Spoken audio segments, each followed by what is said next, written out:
shining bright like the healing rays. 420 patients, we stand as one. Safe access for everyone. Oh, we rise up, lifted higher. Medicine fueled by love and fire. Together we blaze, together we laugh. Patients for safe access.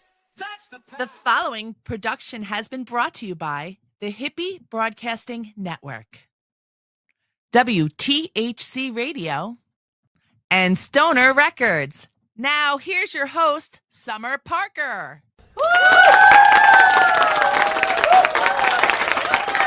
Gotcha. Hey guys, sorry, I was a little distracted.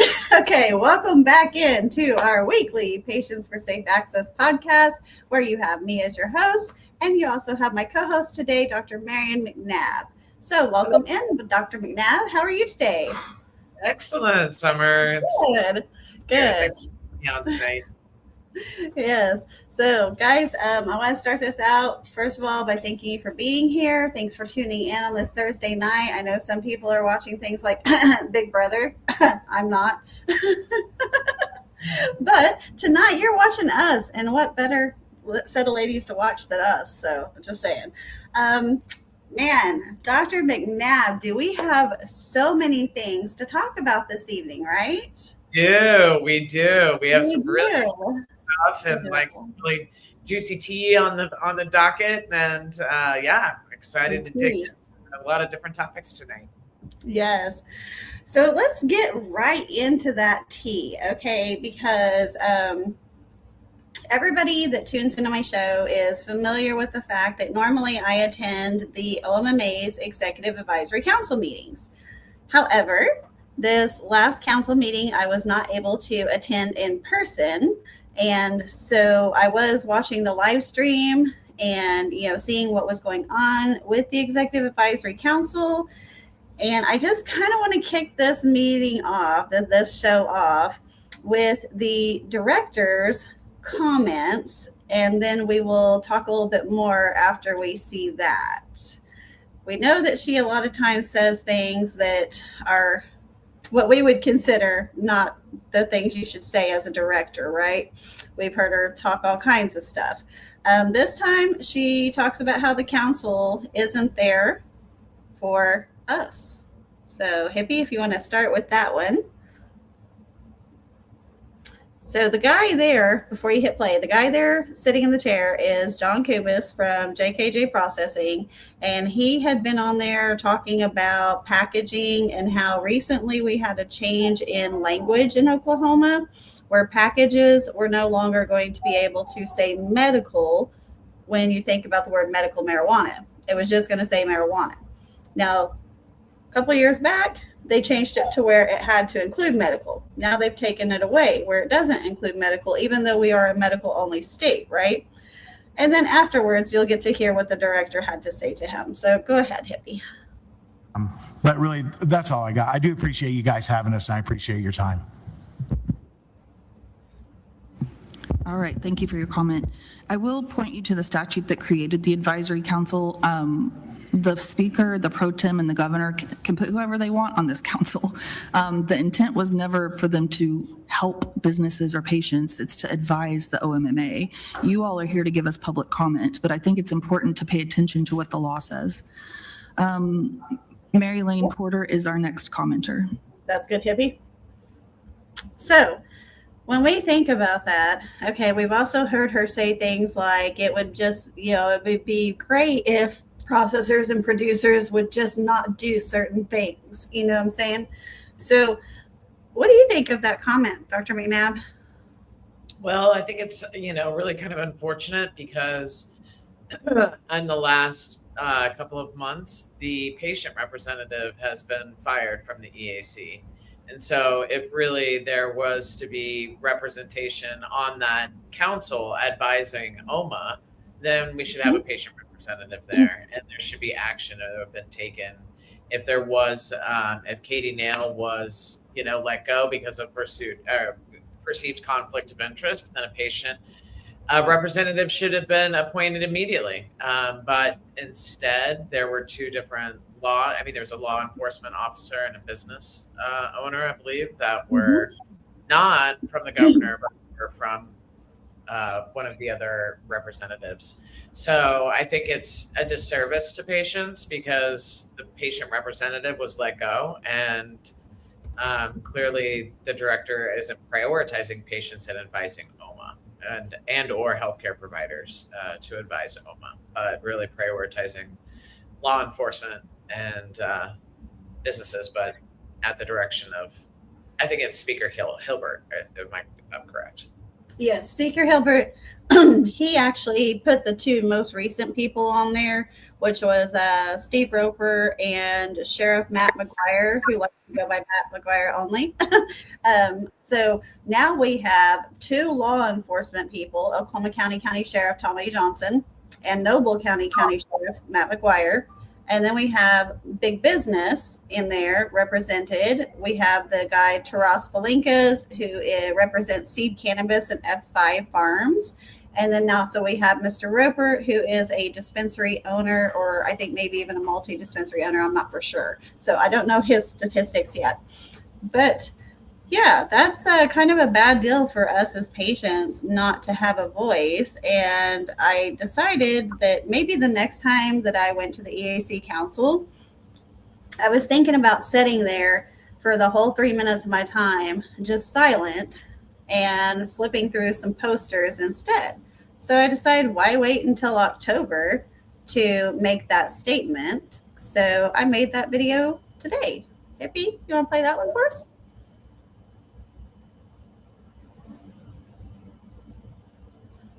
Look at this, look at this. Hey, look at this, look at this. Oh.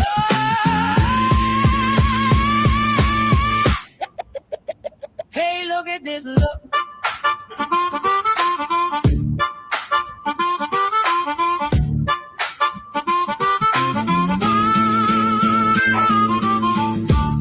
Look at this, look. Hey, look at this, look. Hey, look at this, look. Hey, look at this, look. Look at this. Hey, look at this, look. Look at this. Hey, look at this, look. Look at this. Oh. Hey, look at this, look. Hey, look at this, look. Hey, look at this, look. Hey, look at this. Okay, so you can't see it because I couldn't find the duct tape, but I have clear tape over my mouth, right? And I just think by not saying anything at all and letting the poster speak, it represents exactly what we're struggling with right now. And that is that there's 311,000 patients in the state of Oklahoma who do not have a voice at this current time on that executive advisory council. So meaning we have no voice pretty much, you know what I mean?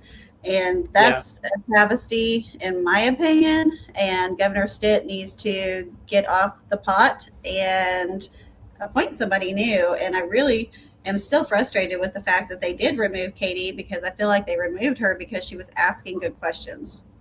So yeah, and I mean, that's the wake of Governor Stitt calling to end the industry, as we know, in February of this year. So there's not a lot of support at, you know, the government level, or at least the governor's level, you know, for our medical program and or patients. And obviously, clearly, that's a problem. I mean, the directive came from the governor's office to Katie and not from OMA, and so the governor. And also, you know, I mean, since that time, you know, we have come together as a community, and we've, you know, reaching out to legislators and been doing research studies, and we've been reaching out to community members. And as we've been doing that, we've been reaching out to the governor's office and keeping the governor's office updated.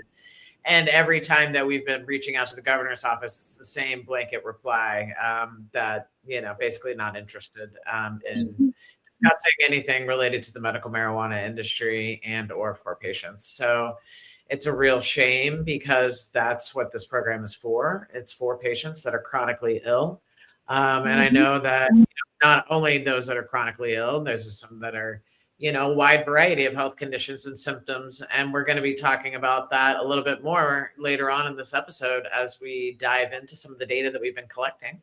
And we can talk about some of those results. But I think back to the statement, it's a real travesty not to have patient representation. And I think you rightly represented that's 311,000 patients. That's 1 in 11 Oklahomans that are medical marijuana patients that need a seat at the table. And it's not just medical marijuana. If you look at any public health program or any clinical program, patient voice and lived experience is a key core part of any program intervention or implementation. I mean, so it's not isolated to the cannabis industry that you need to hear patients' perspective. This is a growing industry that is evolving, and yeah, so I'll get off my soapbox now. I love your soapbox. Stay up there. I have soapboxes too. Just So, speaking of trying to progress and move things forward with legislators, okay. So last year, Patients for Safe Access had reached out to multiple legislators about the pesticide expansion panel for Oklahoma. And one of those legislators was Representative Jacob Rosencrants. And he has been working with our team, multiple team members, not just one or two, like probably a dozen or more, okay, from compliance, from lab stuff, from regulation and policy, to patient perspective, to the whole 9 yards, to even rescheduling was taken into consideration and what needed to be expanded there. That did not make it off of the floor and into committee last year, which was kind of a heartbreaker, but we now understand why.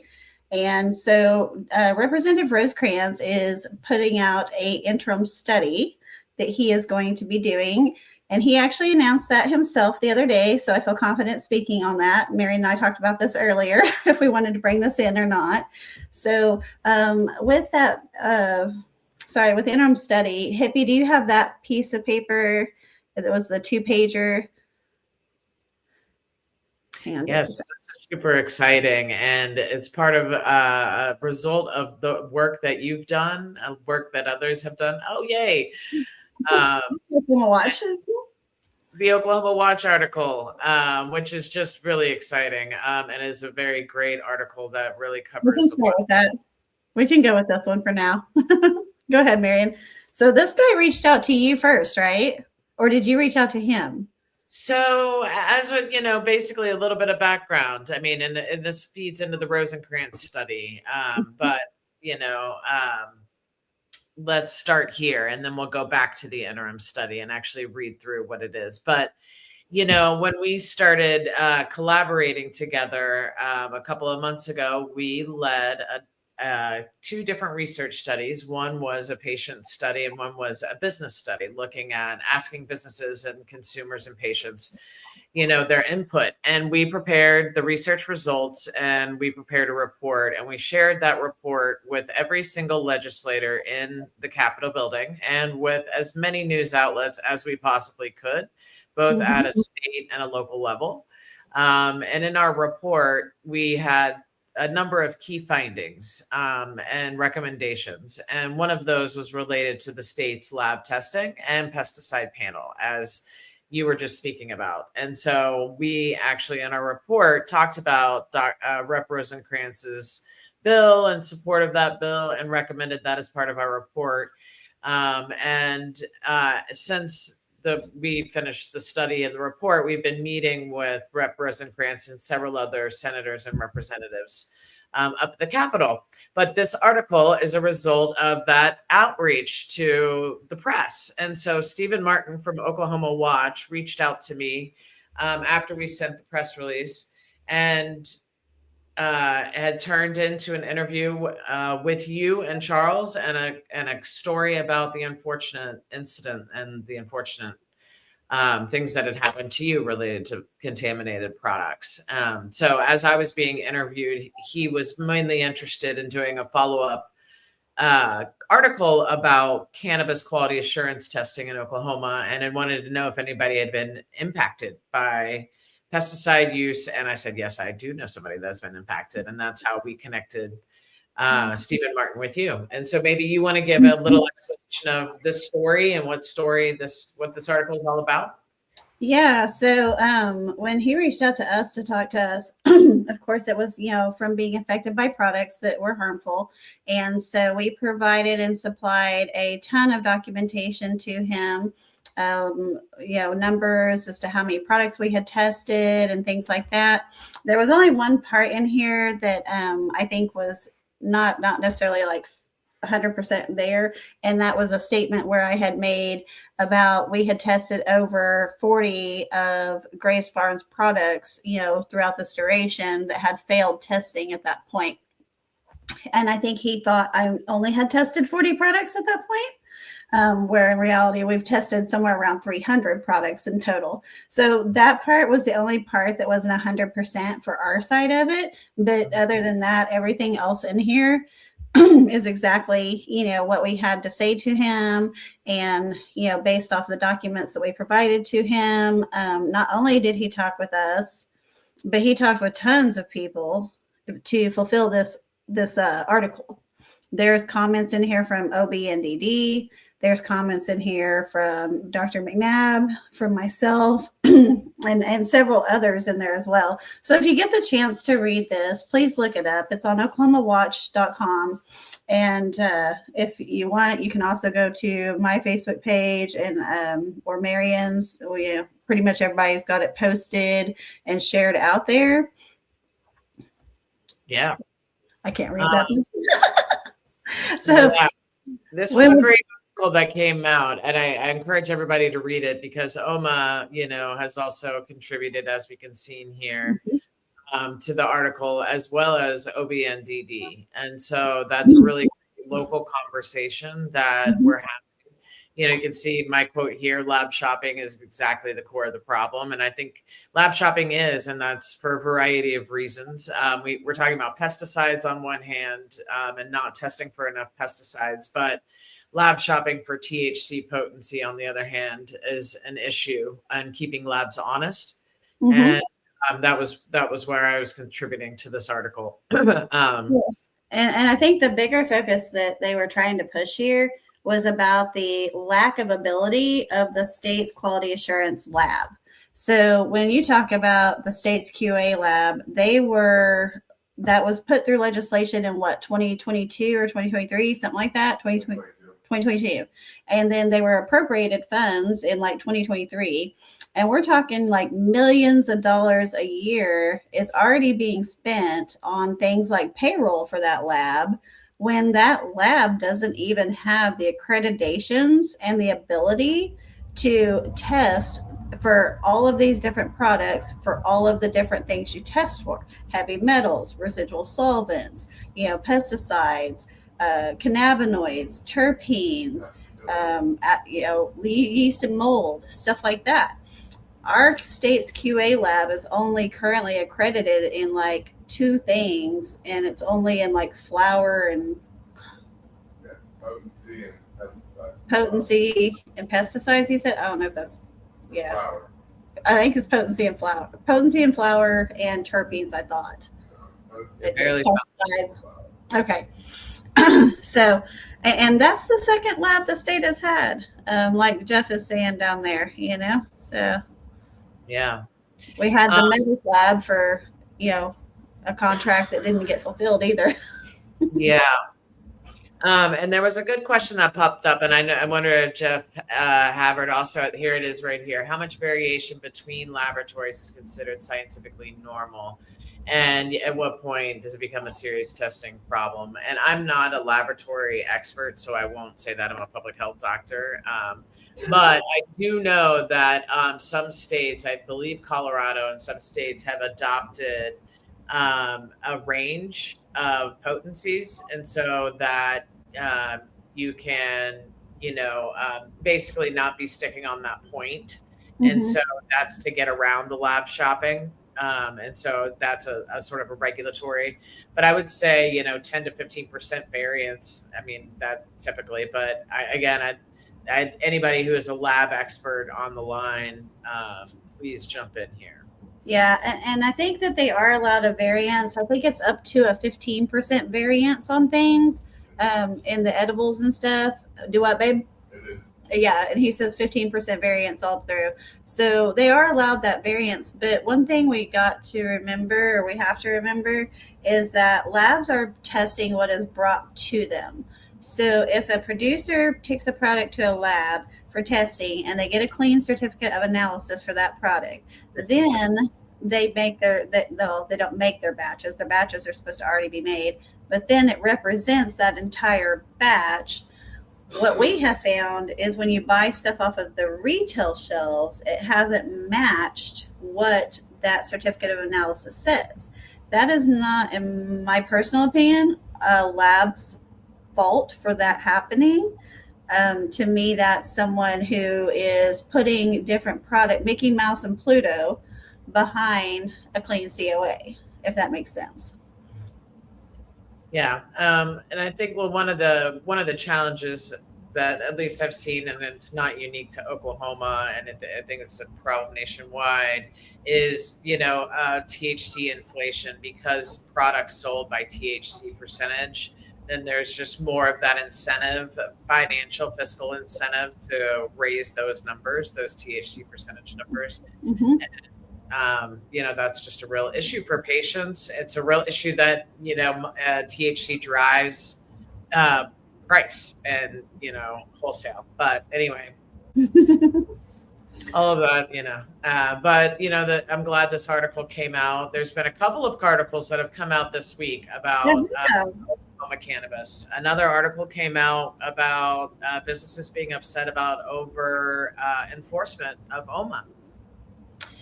Yeah, we actually have a big case right now with that going on in Oklahoma. I'm not going to speak on case specific because it's not my case to speak on. But what I can say is, as a licensed entity, no matter what state you are in, document. Okay. And what I mean by that is, if something is not your problem and it's somebody else's problem, document. Okay, because we have a situation in Oklahoma right now where a grower is having to deal with some crazy crap from the agency, and he documented, and he has the ability to be able to defend actions because of that. And it was never anything that was that person's fault, and it was something 100% that the agency should have resolved, and they didn't, and now it's a problem, and he is coming out of the gate mad with due right to be. So Well, I guess learn more as time goes on about that case. yeah, so tell me about some of the survey data. Tell me, kind of what's been going on with that. We kept the survey open, right? Well, actually, before we get there, can we touch on two other things? Yeah. I just saw that he pulled up the Rosencrants study, and then I think to talk a little bit about OSA. But let's talk about the interim study. Yeah. All right, so this is exciting. So Rep. Rosencrants, so interim studies happen in the Capitol here, and they are open to the public, and they go through a process of review at the House and the Senate. And this particular interim study proposal was submitted by Rep. Rosencrants, and looking at specifically the laboratory testing aspects of the industry. I don't know. How did you want to read it out to the folks? I don't think I can without looking like I'm looking down my nose. Oh, I can. I can read it. I'll let you. All right. The purpose of this study is to examine Oklahoma's current regulatory framework governing the medical marijuana testing, product safety, and consumer transparency. The study will evaluate existing testing standards, compliance requirements, product recall processes, and oversight mechanisms to identify strengths, gaps, and opportunities for improvement within the state's medical marijuana program. The study will review federal Schedule III changes and other states' relevant model legislation and regulations applicable to Oklahoma. The study will bring together representatives from state agencies, licensed laboratories, dispensaries, industry stakeholders, patient advocates, and subject matter experts to provide testimony, present research, review national and state standards, and discuss challenges affecting patient safety, product consistency, regulatory compliance, and public confidence. The objective is to identify practical policy solutions that enhance transparency, strengthen consumer protections, and support a safe and effective medical marijuana marketplace for Oklahoma patients. That's right. All right. Thanks, Thank Greg. you, Rosencrants. So this is really exciting that he's put this study in. He announced it on his own social media this week. He did, and even said that he had been working with our group for up to a year, so which was nice. That is nice. Yeah. Yeah, Yeah. that's really exciting. Have you ever been part of an interim study before? No, this will be the first experience with that, so I'm excited for that. And there's potentials for other studies as well, but we're not going to comment on those until we got confirmation on those as well. But the main objective here is just to, like, people think that, we're just out to, make things harder or things like that, that safe access means doing it, the hard way type of a thing. It doesn't mean that. It just means doing it the right way and protecting patients. And when we talk about pesticide expansion panel for Oklahoma currently does the bare bone minimum of testing for 13 different pesticide analytes. And other states do anywhere from 66 to 106 to more. I believe the expansion panel we proposed was somewhere around 55 or so. And that panel, actually, that list came from Lee Rhodes, from the previous science director. And he had proposed it the year before, and it didn't go through. And then we picked it up and tried to run it as a bill. So, Patients for Safe Access has been doing a lot of things in the background. We've got the Oklahomans for Safe Access thing going, and we're not just out there testing products. We're actually trying to make effective change to better the program for our patients. So, yeah, and I think the interim study and that going through is huge. It's big because it's going to be educating our legislators and our lawmakers, and really looking down to what's the best practices, what are the implications on Schedule 3, what are other states doing, and that is meaningful work at the state level. So it's not to be ignored at all, and it takes a long time to do that kind of work. I mean, as you said, you've been working with them for a year, and finally it's taking off. So that's just really impressive. Yeah. And we do have other groups that we've been working with at the State House. But as you said, we don't really want to come out the gate with anything just yet. So more soon on. More to come soon. We're going to take a short break real quick. And whenever we come back from our commercial, I'm going to let Marianne lead off from there for a little bit. And then we'll go see what else we talk about. Survey. Yay. Nugs of many sizes, munchies, trippy friends, and stash jars are some of the gifts you'll find here at lovenugbuzz.com for a unique gift for your 420 friend. Love Nug Buzz will have what you want in the end. Welcome to the shop where the colors come alive. Collectors dream and memories shine like fireworks in the sky. Stacked to the ceiling with stories in light. Magic in the air when the toys play at night. Robots spinning, Game Boys flashing, action figures strike a pose. Barbie's got her sunglasses on, G.I. Joe's in hero mode.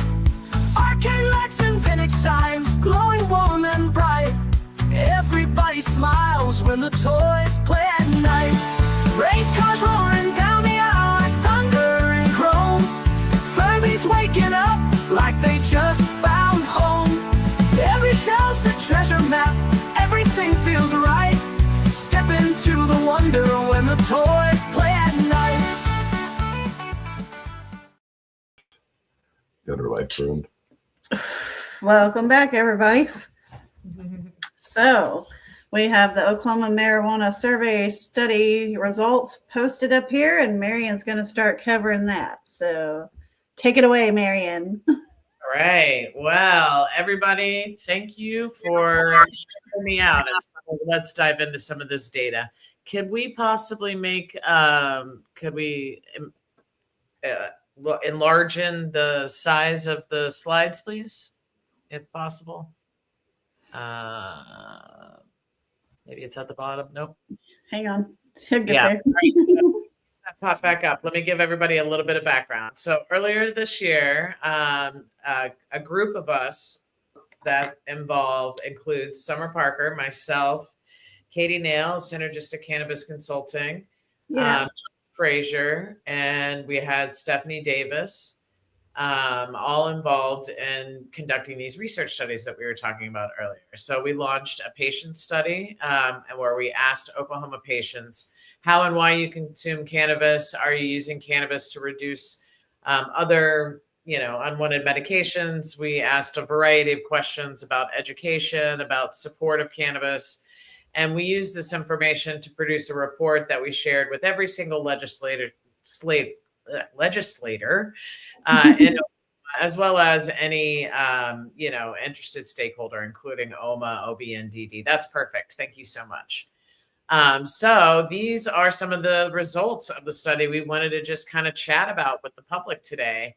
I got about 9 slides to go through, and just wanted to talk about it with you, Summer, because we had about 200 Oklahoma patients. I know we have 311,000. And so we're not super representative of the entire 1 in 11 Oklahoma. Right.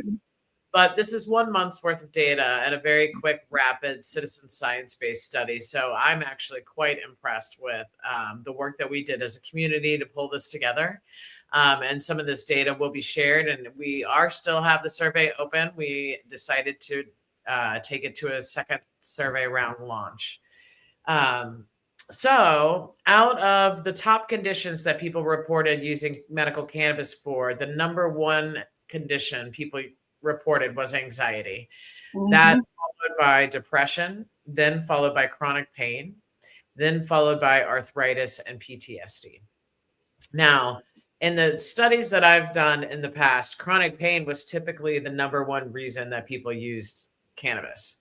In this study, we're seeing anxiety is number 1 and depression. So psychosocial and rather than a physical pain. Mhm. And so that's an interesting difference in the state versus other research studies in other states that I've conducted.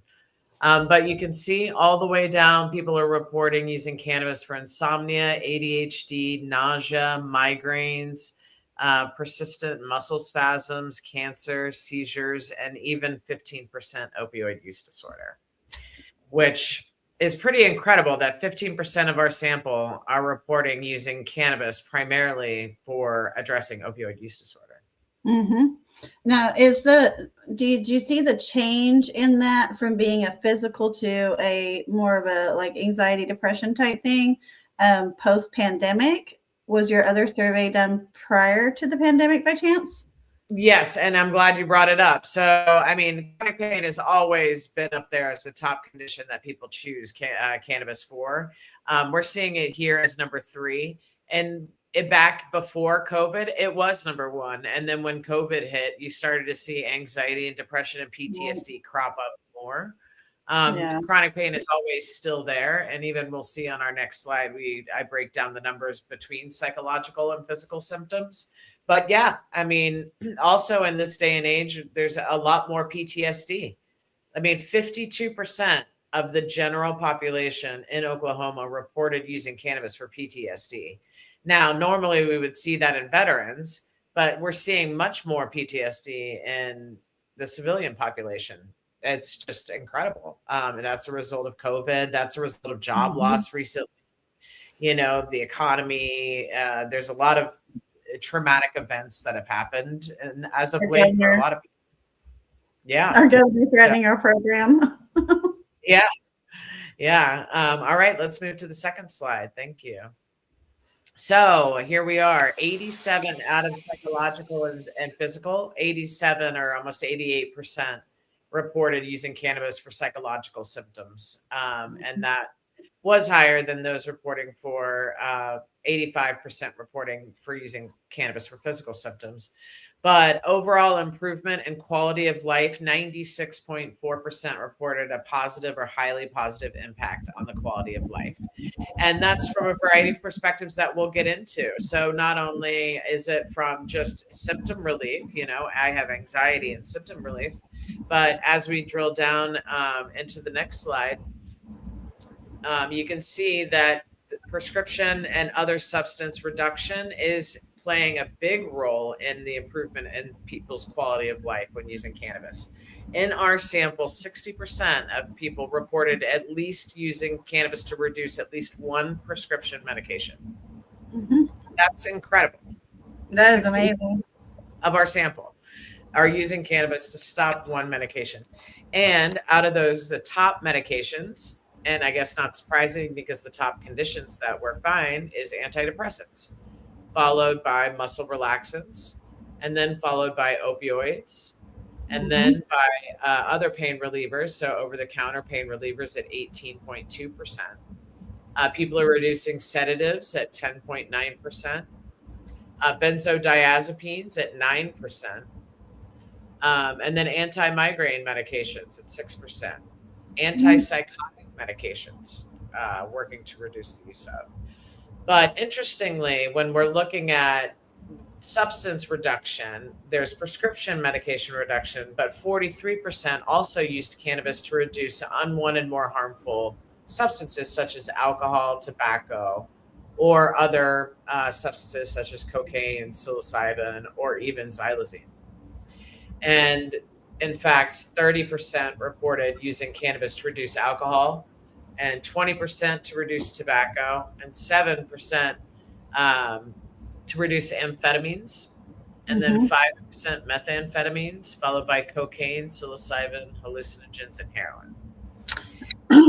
It's incredible.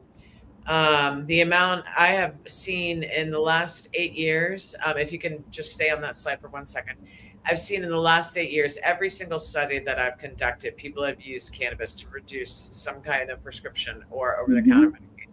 And it's something that our addiction, specialty needs to hear, but they are so anti-cannabis, especially those that are in addiction and substance use therapy are very resistant to learning about medical cannabis. But these are public health findings that every year for the last 8 years, it just echoes and screams more and more that, we really need to be paying attention to cannabis at a much higher level. In fact, those that reported saying that they're using cannabis to stop prescription medication use were 3.4 times more likely to use it to reduce alcohol, tobacco, or some other substance. Right.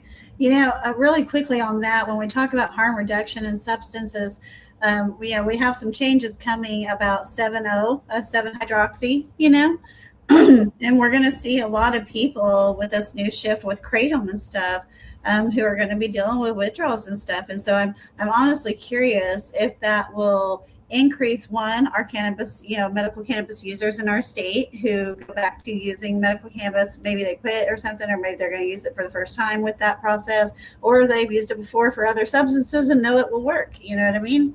Harm reduction is big.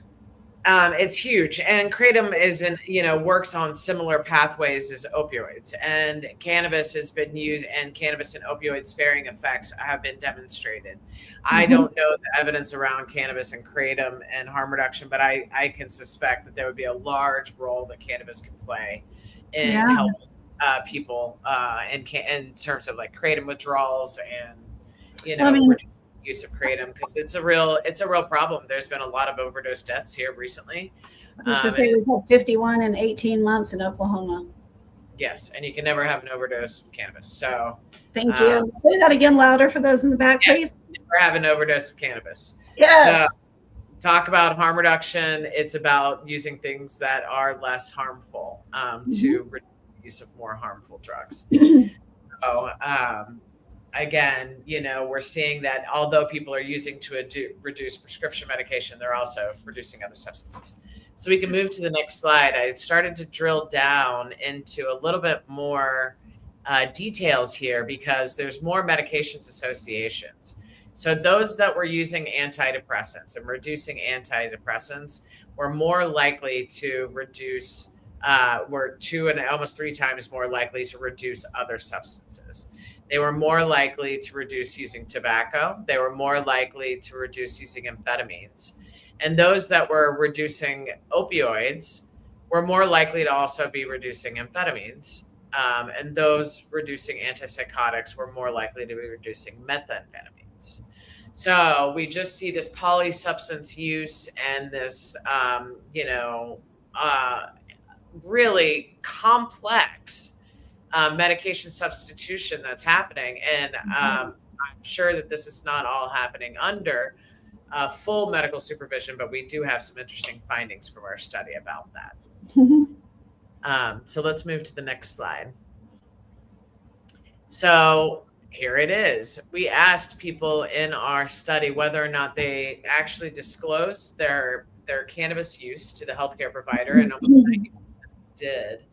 And those that did disclose their cannabis use to their healthcare provider, they were 8 times more likely to report that their healthcare provider supported their use. And so disclosure equaled support by the healthcare provider.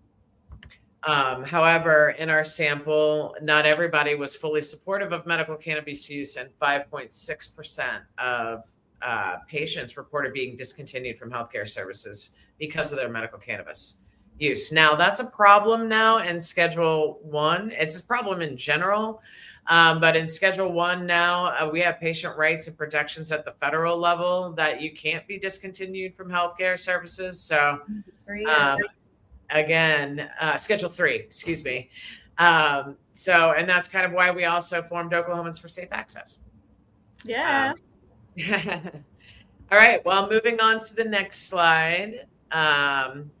We did ask whether or not patients were really confident about lab testing and reading certificates of analysis. And you know what, Summer, our patients, 67% said they are educated about reading certificate of analysis, and they rated themselves very knowledgeable. Right.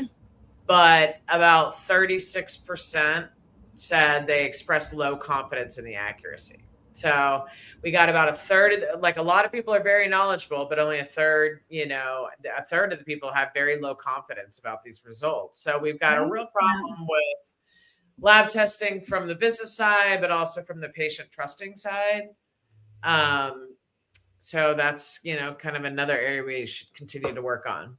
Absolutely. So slide number 7.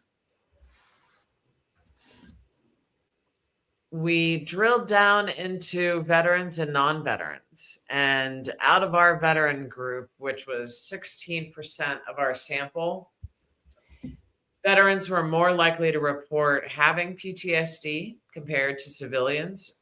And that's despite the fact that 52% of our sample reported PTSD. So very strongly correlated veterans and PTSD. Right. Oh, yeah, of course, for sure. And they also reported higher odds of alcohol reduction with cannabis use, which was quite interesting, specifically looking at the veteran population. And then also veterans reported a higher positive quality impact on life than their civilian counterparts. That makes sense, though, because several of the veterans that I know that are cannabis consumers have reduced or ceased consumption of alcohol through that process. Yeah. Both civilians and veterans alike, but it seems to be much more likely for veterans to reduce in our sample, for veterans to reduce alcohol consumption. Now, this next slide, we looked at, really, I was interested in looking at the health condition reported cannabis use for and the frequency of use. And so more complex conditions reported more multiple times a day of use. So if those reported with anxiety, depression, PTSD, ADHD, nausea, or desiring to reduce tobacco, those were the most likely to be using cannabis multiple times a day versus less than once daily or daily. Right. And that's in our sample. And again, we have a very small sample, so we have to think about, what would happen when we have larger sample size. But just quite interesting, all the different, ways that we can be looking at cannabis data. Well, I'm definitely a multi-time a day offender. Yeah, me too. All right, and finally, our last slide. I looked into chronic pain because I was interested in looking at chronic pain, and chronic pain is often associated with opioid use disorder and opioid use. And respondents with chronic pain were more likely to report prescription medication reduction than without chronic pain. They were more likely to disclose with their healthcare provider. And they were more likely to report low confidence in laboratory accuracy. And now these are a specific group of patients that are chronic pain patients. That means they have chronic pain. That means they are on prescriptions over time. And that means they are on a chronic, they have a chronic health condition, right? Right. And so it's really powerful that they, in that population, have been able to show that it's more likely in our sample to reduce prescription medication reduction that would improve quality of life in the chronic pain patients. I think significantly. So that's all my data dives that I have here for our study. I am excited that we are in the process of preparing a manuscript with the results to submit to a journal so that we can get this published in the literature. And continue to spread the word about our research study and present the results of the interim studies when they happen here in Oklahoma. Now, so some of the publications that have published stories about our stuff recently has been Cannabis Business Times, right? Yep. And then MJ Biz Daily. MJ Biz Daily. I was going to say MJ Daily, but I knew that was wrong. And then, of course, Oklahoma Watch. And then before this, we've published some articles in Herbage Magazine, as well as undark.org had put one out about a year ago with us as well. So, everything that we're doing, this whole group, and this group is so much bigger than people realize. You know what I mean? This group of people putting forth these efforts to improve our program and our patient safety is so much bigger than people realize. But I couldn't be more pleased with the amount of people that we have and all the work that everyone is doing. And I just want to say thank you from the bottom of my heart to you, because you have been such an instrumental part of getting progress further than even where we had moved things. Like, you've opened some other doors that we couldn't get opened, and each person on this team does that. And so I thank you and I adore you, and I'm so glad that you're here with us. Oh, thank you. Thanks for saying that. And that's the really exciting part of Oklahomans for Safe Access, which is what our group has kind of turned into over the last couple of months. So to give people a little bit of background about that, we had been hosting these events, at the Paseo Pad. And one of the events, we invited Steph Scher of Americans for Safe Access. And we invited her to give a presentation about what it means for cannabis to be in Schedule 3 now. What does that mean for Oklahoma? And Steph Scher came back and asked us here in Oklahoma if we would form a local action group of Americans for Safe Access, because the work that we've been doing and building on the work that you've been doing and the most recent work that we had done with the research study and trying to spread the word at the legislature. So we all came together to form Oklahomans for Safe Access, which is a coalition of a different group of organizations and people. So it's Patients for Safe Access. It's my organization, Cannabis Center of Excellence. We've got Steph Davis on there. We've got Synergistic Cannabis Consulting. We've got Hayward Labs. And we've got Austin Jones as part of it. And we are committed to educating and advocating at the policy level and through webinars. So that's our mission here in Oklahoma, to advocate for patient access and safe access. Again, building on the work of the collective that has kind of come together on the work we've been working on for years, Summer. Yeah, I love it. People had asked me originally when they seen Oklahomans for safe access, they were like, "Oh my God, are you shutting it down? Where's Patients for Safe Access going?" And I was like, "Guys, you don't understand. We're not going anywhere. We're just building bigger and better." This gave an opportunity for each group to come together under one umbrella, basically, that we were already doing this. It just kind of got given a name and a directive, so to speak. And, Americans for Safe Access was a great program to model off of. And, we obviously have talked in the past about how we mimicked from their name to make Patients for Safe Access's name. And they even said they mimicked their name from somebody else's name. You know what I mean? And so, what it boils down to is just, we've all fought for the same things, whether it be at a state level or national level. And now we also have the access to the resources to have conversations at a national level that we didn't have before. Yeah, and also this comes with national resources and support from Americans for Safe Access, which is really great.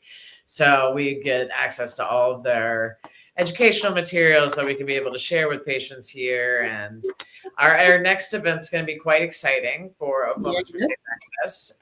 It's going to be focused on what healthcare providers should know about Schedule 3 and about the new changes and what healthcare providers maybe basically should know in general about the endocannabinoid system. And so we'll have Katie Nail from Oklahomans for Safe Access, Summer, myself, and we'll have a guest speaker that we'll be announcing quite soon. So yes, quite excited about that next webinar, which will be August 27th. Yep, at 7 p.m. right here on WTHC Radio. I'm not saying the call letters right. It's WTHC. Oh, my bad. It's WTHC Radio.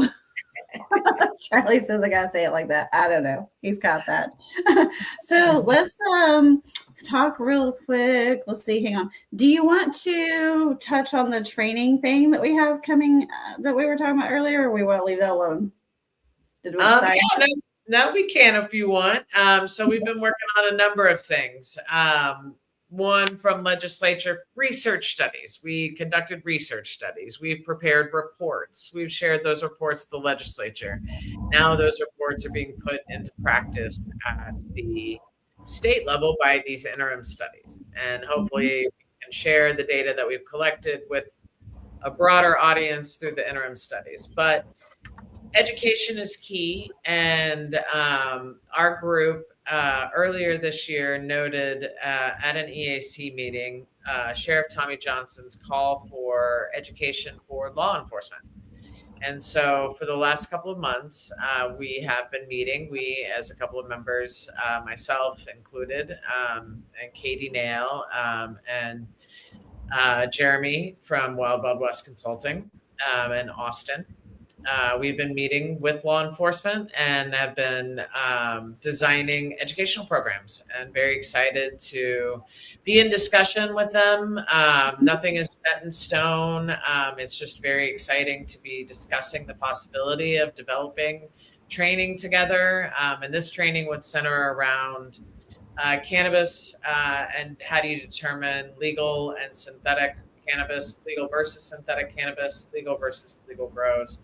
Other key information that law enforcement needs to know about basic products, what products are available on the market, basic medical cannabis 101, and some other key topics. So it's not set in stone yet, but it's very exciting. And I feel like education is the name of the game, and law enforcement has been open to discussing the possibility. Absolutely. And Tommy Johnson even mentioned on the EAC meeting last Friday that he had been working with Katie and others to, bring that forward and to try to help with that request.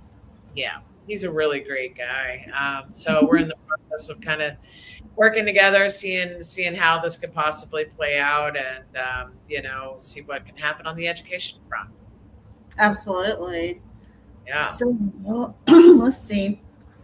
I came up with this phrase a few years ago, but to start a movement, you have to make a motion, right? Because every movement starts with motion, right? And man, every one of us, has fought to make those motions, but together the movement has began, and it's just a beautiful thing to see. I have one last thing I want to touch on, but I'm going to let you touch and see if there's anything else you want to add here before I talk about some event stuff.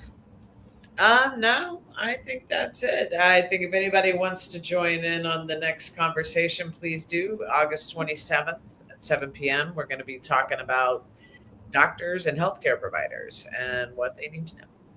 Absolutely. So we're also still continuing the research study. Sorry. So if you haven't completed, and we're going to be doing some interesting new Facebook outreach, I will let you know about summer. Heck yeah. Well, let's talk about events for just a second, because I'm pretty sure that everyone by now in Oklahoma that has heard my name knows I'm associated with Patients for Safe Access, knows that we test product, those types of things. And, to some people, they don't like that. They don't like the actions of taking people's products and testing them. They don't appreciate it. And oftentimes, I'll get called out of my name when those instances occur. And that's okay. It's whatever. But this last couple week, 10 days or so, there's been a lot of conversation online in the Oklahoma cannabis community about events and about freebies at events and things like that. And I just want to say that I'm going to thank 3 people specifically right now. And that's going to be Lucas from Caviar Gold, Blazy from Megalodon Cannabis, and John from JKJ. All 3 of those companies have stepped forward and tried to encourage others to follow the rules at events. It's not that I don't want people to have freebies. We all love free stuff. Okay, we all love free stuff. We are in a medicinal market, and products are put through a seed to sale tracking system. Products are put through a testing process before they can ever make it to the shelf to you.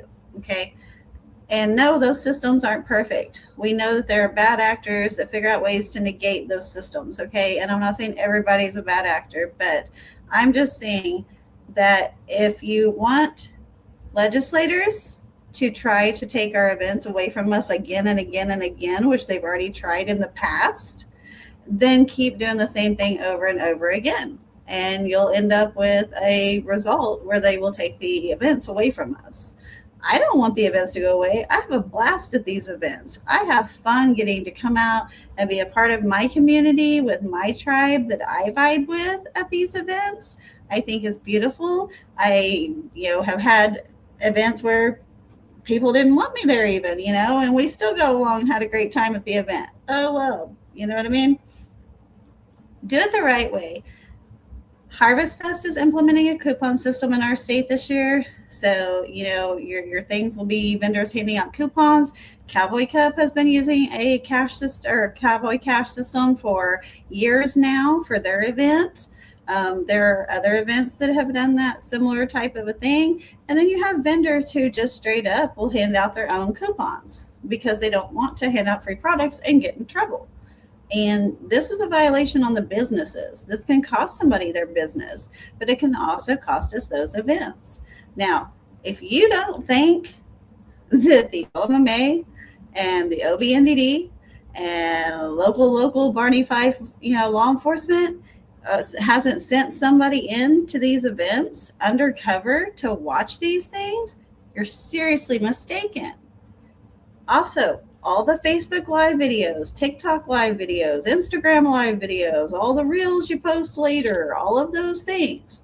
There is specifically people at OMA that their job is to watch our social media accounts. And they're watching this now probably, you know what I mean? And they are watching to find infractions. They are watching to find people doing it not the right way. And so, guys, just do yourself a favor. Your business isn't worth handing out a pre-roll at an event and having an OMA undercover or an OBN undercover see that. At Cowboy Cup last year, the people knew who they were because they were walking around. Hang on, I'm going to show you. It was walking around, clipboards up, writing stuff down. You know what I mean? And sure enough, the people that they were writing stuff down about are people that got in trouble, you know? So do it right. And if you want to do it wrong, go ahead. I could really give a shit less, honestly. And I hate to be like that about it because guess what? It's not my problem. It's your problem. You know, if you're doing it the wrong way, you're putting people at harm, at risk. I'm not saying that your product's failing for testing, but I'm just saying, how did you get it out of metric? Okay. And how are you proving it was tested? And where's the testing on it? So just think about it from a patient perspective. I know we all want to get willy-nilly and we all want to go crazy and we want to have a good weekend and we want to have a good time. And I'm not naming any event in particular. I'm just saying that y'all think about it and maybe follow the example of other larger names in our state who are choosing to come out and say that they will no longer, you know, they're going to do it the right way and that's the only way. And so follow that lead by example, and others will follow as well. And we won't have to worry about losing our events and things like that.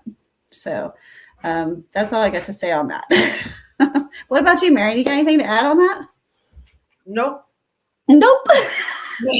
Sure don't. My soapbox, y'all. All right, let's see. Charles, I'll say keep it legal. Like I'll say, you know, always keep things legal. Yeah.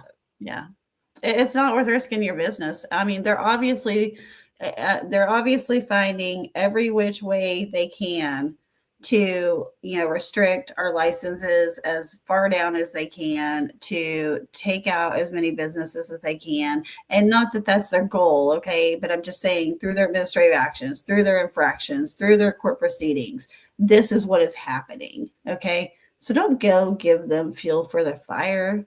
Like, you obviously got into this industry and put your money into it to own a business and have a successful business. And again, here's my soapbox. If you're putting out bad product or you're not following the rules and regulations and you get in trouble, you're not going to have that business. Like, they're going to take it from you. Why would you even want to try to do that? So, yeah, I think that's all I've got. All right. Well, thanks for having me on tonight. Yeah. I appreciate the opportunity to share some of my data, my dorky data side, which I Dorky data. I love your dorky data.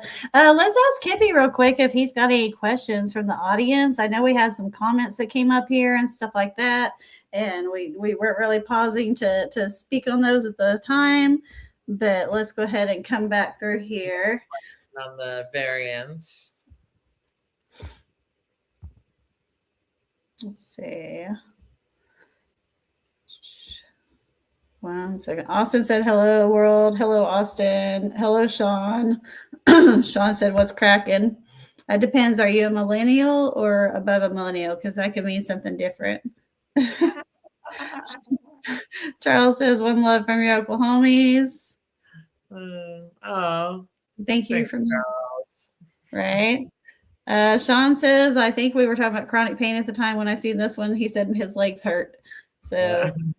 Granny says, hey, hi. I say, stay high. Sean McCoy says, are you or are the I am from Oklahoma. Yep. Yes. Sean, I was born in Oklahoma. I lived here until I was 12, born in Oklahoma City. And then I moved to Atlanta, and then I moved to Africa, and then I moved to Boston, and then I moved back here to Oklahoma, and I moved back here in November of last year. So she is I'm in Oklahoma now. She is worldly and well versed. Yep, and we answered that question. We did. Okay, I'm just double checking here. Oh, hang on.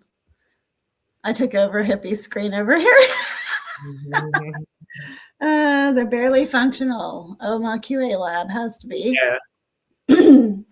And at that, it's the second lab. Yeah, that was about the QA lab. Okay. Potency in all products, pesticides and flour only. So that's what they can test at the QA lab. And then they do allow the 15% variance. We saw that one. And then this one says that's why the QA lab was supposed to be secret shopping to address what products are on the shelves versus products go into the lab. So, secret shopper program.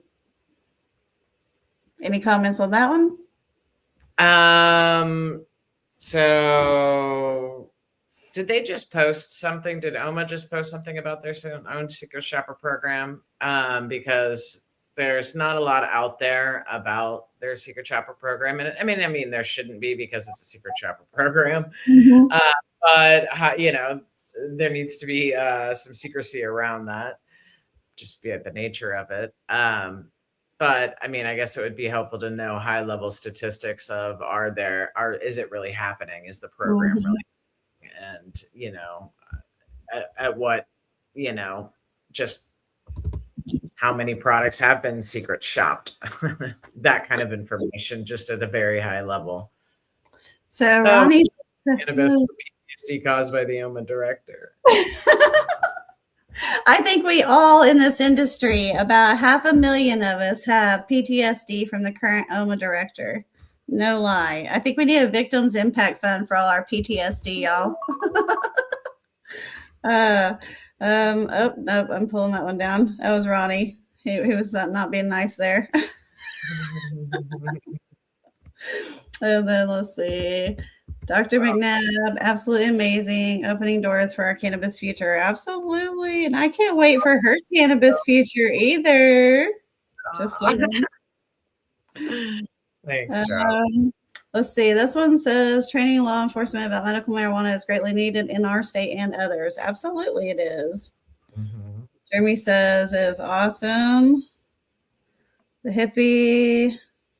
Can an honest cannabis laboratory stay in business when competing laboratories may attract customers by reporting higher THC levels or fewer failed products? So, challenge. That's the number one challenge, that honest labs can't stay in business, and you see it from state to state to state to state. And that's, you know, in Oklahoma, honest labs, Hayward labs, you know, really struggling to be able to stay in business. That's the whole problem. I really think there needs to be regulation at state levels around this issue, you know, because it's market driven, because most businesses are purchasing on THC content. And so that's their wholesale pricing, and everything's just driven by that. So you have the incentive to take it to somewhere that's going to give you higher potency. Yep. It's a real challenge. I don't know what your thoughts on this comment. Sorry. Let's see. It's hard for them to stay in business, an honest lab. I think that there's obviously a pay to play mentality that was in our industry and our community in the beginning. I don't think there's near as much of that now. I believe there is still pay to play in this industry, which is sad because basically you're paying for your results instead of being, you know, accurate and truthful with your results.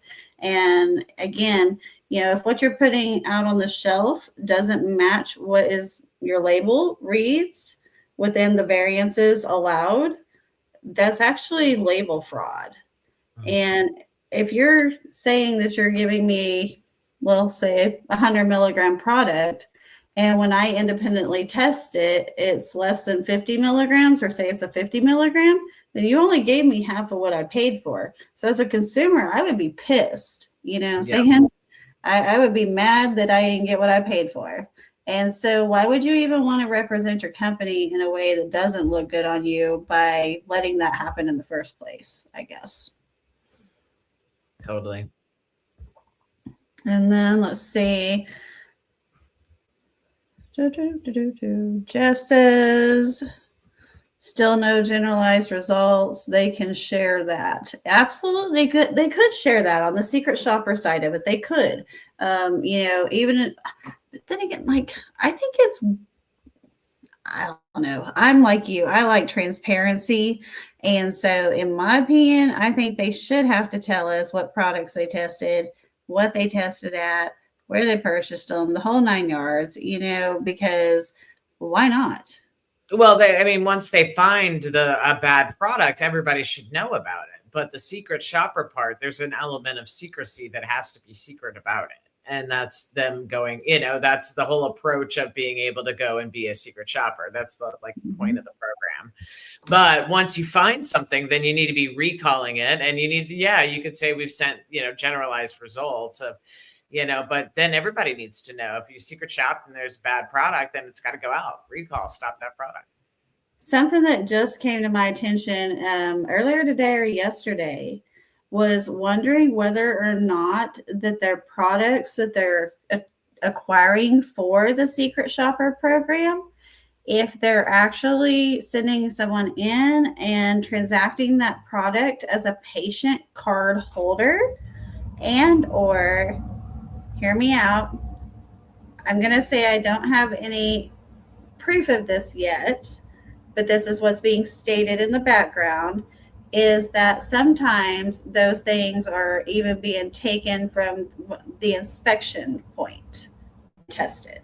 Now, I do believe inspectors, can test products, but how did it go from the inspection part to the OMMA QA lab without coming out of or transferring for metric? And I don't know. It's just going to be interesting. Yeah, I don't know. I don't really know about that. I don't either, but that was what was said, was it's, they thought that some of the secret shopper stuff was being obtained from on-site during inspections instead of through the patient card process, which is, I believe, how it was supposed to be and intended to be and should be. So. Well, hopefully they'll present something that the program is operational. At least we get some information that it's happening. Yeah. Well, I think that is the end there.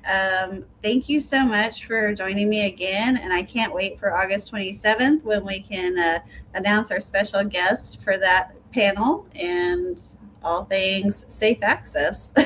Yeah, awesome. And thanks for having me on tonight. Thanks for letting me talk all things data as I normally do and love. So thank you so much. Yeah, absolutely. We do together. So thanks for tuning in with us for one more week of Patients for Safe Access, and we will see you next week, Thursday night, 7 p.m. Central, 8 p.m. Eastern. Hit that like and subscribe now on the WTHC Radio YouTube, as well as online. Bye, y'all. Much love.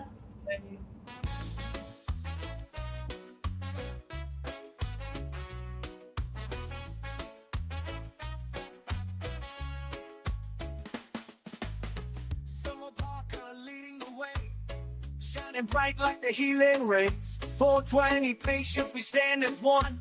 Safe access for everyone. Oh, we rise up, lifted higher. Medicine fueled by love and fire. Together we